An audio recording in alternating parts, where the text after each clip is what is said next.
오늘은 우리가 사도행전 22번째 시간으로 천사의 얼굴과 같더라 라는 제목으로 같이 말씀을 나누도록 하겠습니다. 우리가 어제는 초대교회의 위기와 그 위기를 어떻게 기회로 사용하는지를 보았습니다. 사람이 모이는 곳은 그곳이 어디이든 항상 문제가 수반됩니다. 그것이 초대교회 예루살렘 교회에서도 마찬가지였습니다. 지구상에 존재하는 모든 유형 교회는 항상 문제가 있습니다. 이 땅에 눈에 보여지는 유형 교회는 문제가 없는 것은 어디에도 없습니다. 그러나 그 문제가 되지 않도록 성령의 역사하심 또한 함께하고 있습니다. 그래서 문제들이 문제가 되지 않아요.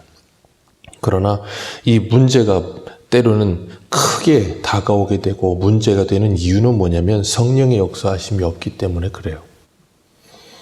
세상의 모든 교회는 항상 문제가 있지만 우리가 기도할 때 성령께서 우리 안에 늘 충만케 역사하시고 교회 안에 성령이 임재하심이 풍성하면 사람들 모두가 성령의 능력으로 말미암아 우리에게 찾아오는 문제들을 문제로 여기지도 않게 될 놀라운 은혜를 경험하게 될 겁니다. 그건 이 세상에서 육적으로도 마찬가지죠. 우리가 몸이 건강하고 힘이 있을 때는 작은 문제들은 아무렇지도 않고 대수롭지 않게 넘어가집니다. 그런데 몸에 힘이 없고 아프면 아주 작은 것도 태산처럼 느껴지게 되죠. 그래서 우리가 날마다 성령의 충만함을 간구하게 되는 것이고 그 성령의 충만함을 받을 때 우리는 주님의 섬김을 내가 누리게 되고 다른 이들을 그렇게 섬길 수 있는 사람들이 될 줄 믿습니다. 초대교회의 구제와 봉사하는 일을 담당하는 7 집사가 선출됐어요. 그 중에 오늘 스데반이라고 하는 스데반 집사가 나오게 되는데 8절에 보면 그를 소개하기를 이렇게 말합니다. 은혜와 권능이 충만하여. 은혜와 권능이 충만하여 큰 기사와 표적을 민간에 행했다 그랬습니다. 스데반을 이 7 집사를 선출할 때도 3절에 보면 6장 3절에 이렇게 설명합니다. 형제들아 너희 가운데 성령과 지혜가 충만하여 칭찬받는 사람 7을 택하라. 스데반이 그 7 집사 중에 이게 뽑혔다 그랬어요. 그러니 성령과 지혜가 충만합니다. 5절에 보면 믿음과 성령이 충만합니다. 그리고 8절에 보면 은혜와 권능이 충만합니다. 그러니까 스데반 집사를 한 문장으로 설명하자면 성령과 지혜가 충만하고 믿음과 은혜와 권능이 충만한 사람이었다 할 수 있어요. 우리가 잊지 말아야 될 것은 교회가 바로 이런 사람들이라는 겁니다. 교회는 우리가 보여지는 사람들의 모임, 하나님께서 세상으로부터 부르셔서 하나님이 교회로 세우신 사람들의 모임이 교회입니다. 그렇기 때문에 우리가 성령과 지혜와 믿음과 은혜와 권능이 충만할 때 교회의 다움이 우리에게서 나타나게 되는 거예요. 그렇기 때문에 우리가 지금 나는 무엇으로 충만한가 하는 것을 생각하셔야 돼요. 나는 정말 이 스데반 집사처럼 성령과 지혜와 믿음과 은혜와 권능이 충만한가? 아니면 다른 무엇이 충만한가 하는 거예요. 시작하면서도 말씀을 드렸지만 초대교회에 위기가 있었다 그랬습니다. 문제가 있었다 그랬습니다. 그 이유는 성령과 지혜와 은혜와 권능과 믿음이 충만한 사람들이 그것을 이렇게 일하고 있지 않았기 때문에 그런 거였어요.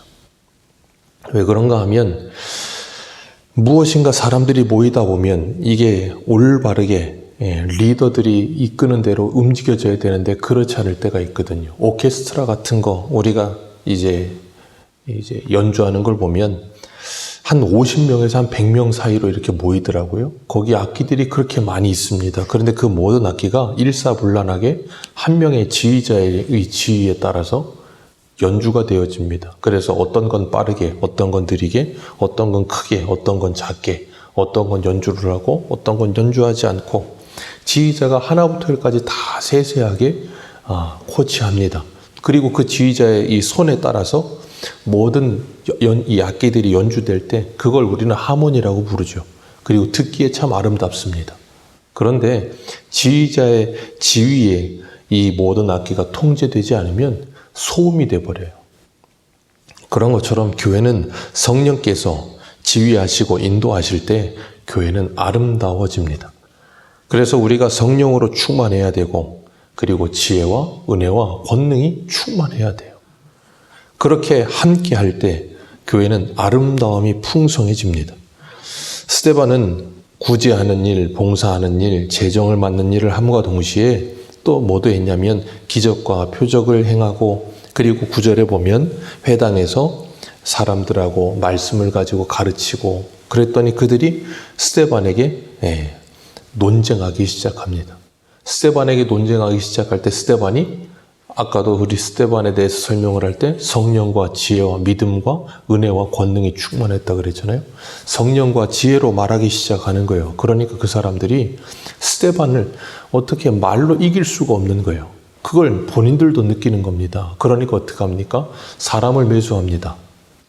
이 사람들의 특징이 그거거든요. 사람들을 매수해요. 돈을 주고 매수해서 모함하는 거예요. 예수님을 십자가에 달기 위해 빌라도에게 고소 고발할 때도 사람들을 매수하고 충동질하고 거짓말을 해서 모함했거든요. 있지도 않은 말들을 만들어내는 거예요. 오늘 본문에도 똑같은 일을 합니다. 그래서 12절 말씀 같이 한번 읽습니다. 시작. 백성과 장로와 서기관들을 충동시켜 와서 잡아가지고 공회에 이르러. 사람들을 충동질합니다. 뭐라고 충동질해요? 모세와 하나님을 모독한 말을 했다. 거짓말로 속여가지고 모함하면서 사람들을 충동질하는 거예요. 사단이 역사할 때는 항상 이런 일들이 일어납니다. 요한복음 8장에 뭐라 그랬습니까? 거짓의 아비는 사단이라.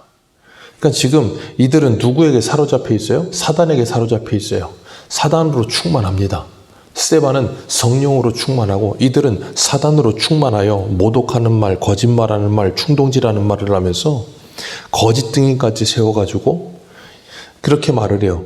이 사람이 거룩한 것과 율법을 거슬러 거룩한 것과 율법을 거슬러 말하기를 맞이 아니하는도다. 거룩한 것과 율법을 거스르는 건 자신들이지 스데반이 아니었어요. 그런데 스데반이 그런 일을 했다고 거짓말을 하면서 또 이렇게 거짓말합니다. 14절입니다. 시작.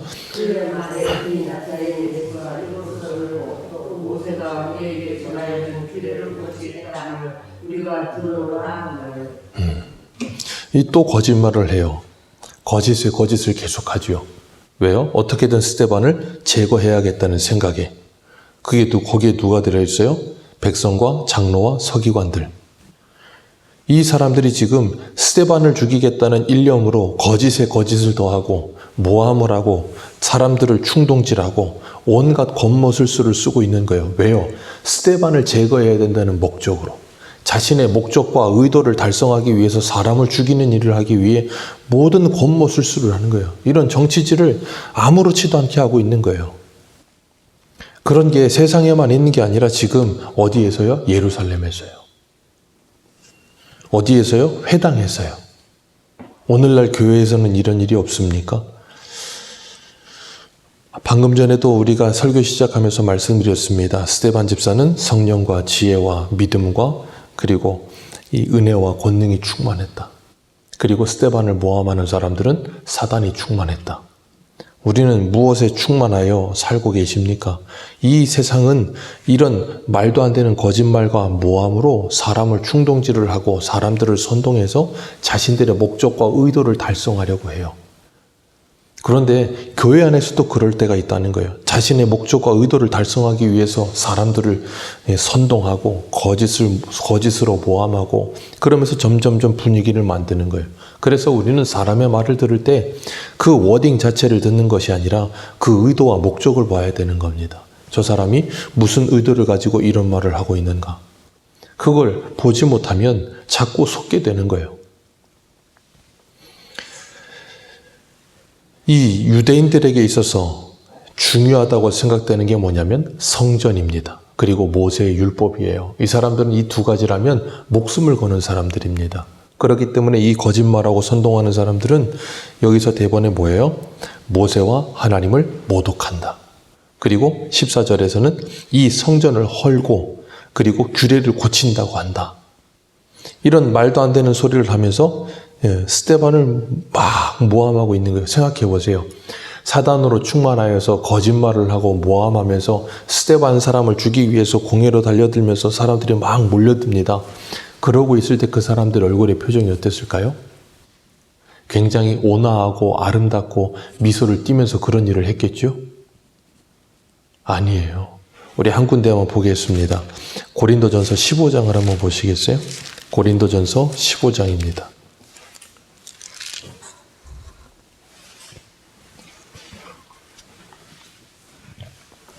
고린도전서 15장 32절.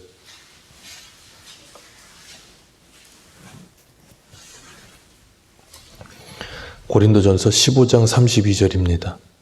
같이 한번 읽겠습니다. 시작. 내가 사람의 방법으로 에베소에서 맹수와 더불어 싸웠다면 내게 무슨 유익이 있으리요?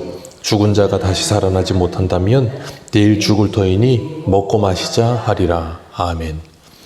이 바울은 에베소에서 자신이 그 두란노에서 2년 반 동안 사람들을 가르칠 때 유대인들과 자신을 핍박하는 사람들이 달려드는 걸 뭐라고 표현했냐면 맹수라고 표현했습니다. 사도 바울을 핍박하고 사도 바울을 죽이겠다고 달려드는 그 사람들의 얼굴의 표정이 맹수와 같았다는 거예요. 얼마나 힘들게 하고 물었는지 맹수라고 표현을 합니다. 오늘 본문에 스데반을 잡겠다고 모함하고 거짓말하는 이 사람들의 얼굴이 맹수와 같은 거예요. 이리와 같은 거예요. 사람을 물어뜯으며 거짓말하며 선동질하며 충동질하는 거예요. 예수님을 죽일 때도 그랬거든요. 마가복음 15장에 보면 마가복음 15장 10절에 10절과 11절 이는 그가 대제사장들이 시기로 예수를 넘겨준 줄 알미러라. 그러나 대제사장들이 무리를 충동하여 도리어 바라바는 놓아달라 하게 하니 무리를 충동합니다. 배후에서 사람들을 조종하는 거죠. 오늘 본문에서도 배후에서 사람들을 조종하죠. 끊임없이 그런 일은 계속됩니다. 오늘날도 많은 일들이 이렇게 일어납니다. 그래서 사람들을 충동질하고 거짓된 잘못된 프레임에 씌워서 그 사람을 선동질하고 정치하고 그런 게 여의도에만 있는 게 아니에요. 사람과 사람 사이에 그런 일들이 난무합니다. 다른 사람의 뒷말을 하고 없는 말을 억측으로 자신의 생각에다 덧대어서 이야기를 하고 그러니까 오죽하면 발 없는 말이 천리 간다 그러겠어요. 발 없는 말이 천리만 갑니까? 그 말이 공룡이 됩니다. 없던 말이 막 붙어서 이만해져요, 말이. 그게 오늘 이 모습과 다를 게 뭐가 있습니까?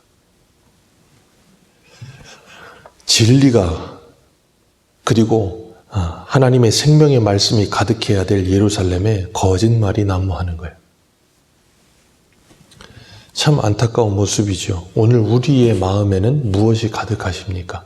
우리 가정에는 그리고 이 나라와 이 교회에는 무엇이 가득하십니까? 거짓말입니까? 참말입니까? 충동과 선동입니까? 아니면 섬김입니까? 우리는 진리를 거슬러 말하고 있습니까? 아니면 거짓을 거슬러 진리를 말하고 있습니까?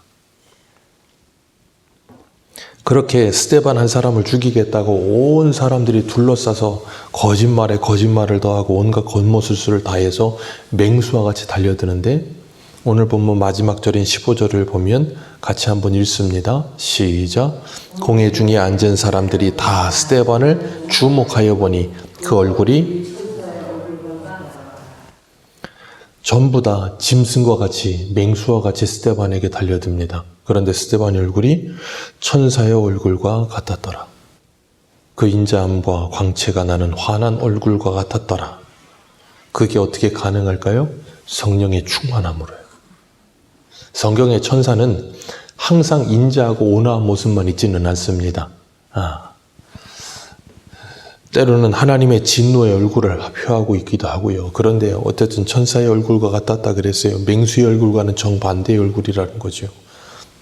성령에 충만하였기 때문에 자신을 죽이겠다고 온갖 겉모술수를 쓰고 거짓말을 하고 작당모의를 하고 있는 그들 앞에 스데반은 천사의 얼굴과 같았을 수도 있었던 이유는 단 하나예요.